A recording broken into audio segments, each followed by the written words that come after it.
Hello patrons, thank you for your patience on this video today. I know Mr. B made you a recording that let you know I was going to be a little bit late. It was my day and evening and morning at my parents' house, which bled on into about 2:30 in the afternoon. We had a lot of situations with our parents, nurses called in, things happening, and I asked Marty, I said, Marty, when I make my video for the patrons today, what do you think I should make it on? And she said, I think it'd be a great idea to make it on teamwork and preparation. And I think she's right. I think it's a great idea to make it on teamwork and preparation, because that's what we were doing. I called Marty in last night, and it was my night, and I don't want other people to take my work, but we had a situation where we had 2 sick people, and it was just more than I could handle on my own. So Marty came over, we called in a nurse, and we had a plan. We knew who we were going to call, what we were going to do. And this morning I'm going to give you an example of what happened. And the only reason I'm giving you this example is so that you can apply it in your life. And I'll give you a way to do that in the end of this conversation. And I like to think of these as conversations. So this morning, she got my mother to the bathroom. I put the clothes in the dryer, in the washer. Later I put the clothes in the dryer, I folded the clothes, I put another load in the washer, and I washed them and put them in the dryer. We made the bed together. We bathed my father in the shower together.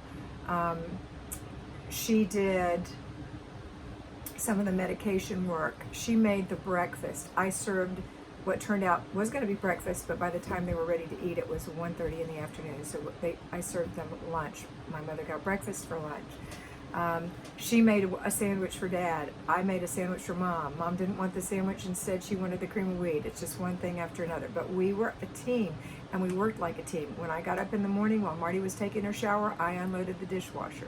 Today was towel day, but we had some sheets that also had to be washed from yesterday. So we took care of all of that. We have a plan in their house. So how does this relate to you and your home?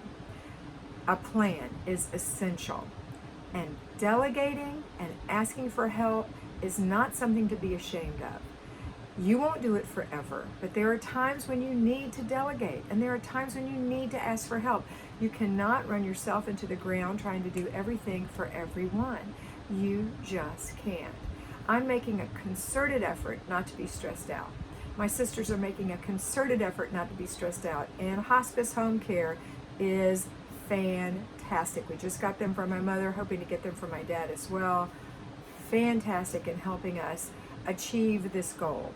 We didn't know these things could happen. We didn't know that we could find somebody that could do the things that they're doing, and it's fabulous. Okay, so you have me. I'm your fabulous. I know, I don't want to think that I'm fabulous, but this system is fabulous. And so if you'll use this system, it can save you. So use the system, and don't be afraid to ask for help. Always ask for help. If you need help, dadgummit, ask for help. Ask somebody if they could please make dinner for you tonight. You have 40,000 irons in the fire. I'm a little tired. Ask for help. Ask somebody to go pick the groceries up for you. Ask somebody to pick your child up from wherever they are doing an extracurricular, or take them. Don't be ashamed to do that. I know you would be more than willing to do it for them. Ask someone to do it for you. Give someone the opportunity to give that gift of themselves to you. Ask, and you shall receive. Okay, don't forget that you are strong, and you're strong because you're strong through your God. He made you strong, and you're a woman of strength and dignity. A woman of strength and dignity. That doesn't mean you have to do it all by yourself. And ladies, that means you have to let go of that perfectionism, and you have to really chew on that and think about what that means. What does that mean, perfectionism, for you? That you won't let your children wash the clothes because you don't like the way they load them. Show them how to do it again. Edit it. Make sure they're doing it right. You have to take the effort, make the effort.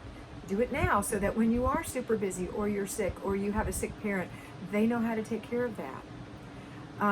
And dignity. Dignity means you don't lose your cool. I have a delicious drink in here. That's cinnamon on the top, so you see cinnamon. It means you don't lose your cool. It means that you're strong and that you're firm but kind. So don't lose your dignity. Don't scream and yell. Don't nag and complain and whine. say what you mean what you say, stick to your guns, get strong, do this. Have a plan. If you don't have a plan, none of this is going to happen. I'm giving you a plan. You have to implement it and put it in your own words or in your own life, the own situations that you have. It's not that much. It doesn't need that much tweaking. You can do it almost the way I give it to you.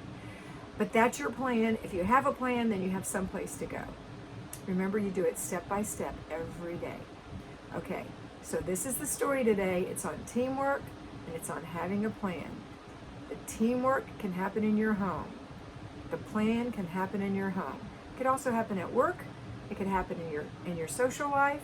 It can happen in your neighborhood. You can use these things in your daily life. But do it and it will make things better. And work on not being stressed. Make sure you take a day for yourself. All right, that's it for today. Have a fabulous day and always remember to be beautiful because you are beautiful.